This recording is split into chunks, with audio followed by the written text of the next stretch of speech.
Hi, this is Dale Sorgen, one of your candidates for the office of Governor of the great state of Washington, and this is a moment to imagine liberty. It doesn't take any real courage or ultimate sacrifice for an employee to go to work and collect a paycheck each week.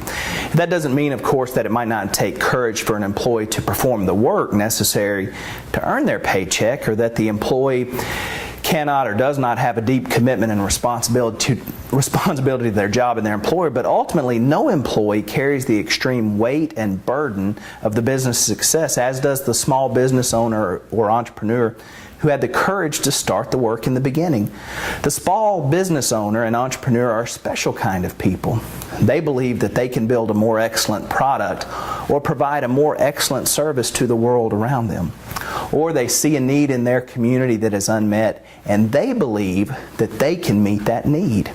Yes, certainly they too could search for employment, but they're driven to believe that they can offer something that their community needs, or that they can bring a better product or service to the market. And because of their deep-seated belief in themselves and in what they have to offer, they muster the courage to start their new business. Many dream of it, but only a few have the courage to really do it.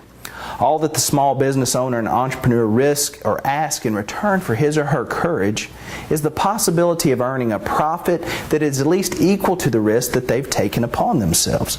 In that respect, they're really no different than an employee who works to earn a paycheck to afford for themselves and their family the things that they need and desire. Ultimately, everyone is driven by the profit motive as surely as everyone is driven to eat. But the small business owner has the courage to lead and provide profit not only for themselves and their family, but also for their employees as the business grows. Everyone who is employed in the private sector, and that is every one of us except those employed by the government, owes a debt of gratitude to someone who had the courage to step out and start a small business. Every private sector job that exists and ever existed is a result of a man or woman who is driven by the belief that they'd be allowed to make a profit for themselves and others if they offered something better to the world around them. If we take away or diminish the profit motive through taxation and regulation, no matter how well-meaning or seemingly important, small business owners and entrepreneurs will cease to step forward. Despite how much they might believe in themselves and their idea, when the profit motive fails to be greater than or equal to the amount of courage and risk they must extend, they will instead choose to fall into the pool of those looking for employment. And that will signal the beginning of the end, because the engine for economic growth will have been killed. And be sure that without new jobs, there'll be no need for or any way to pay for any government jobs. I invite you to check out our website at www.imagineliberty.us to find out more about our Imagine Liberty campaign.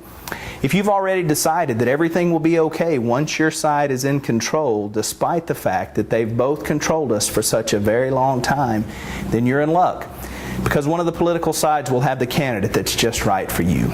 But if you're willing, I would like to invite you to join us this year to break the cycle and have the courage to think independent.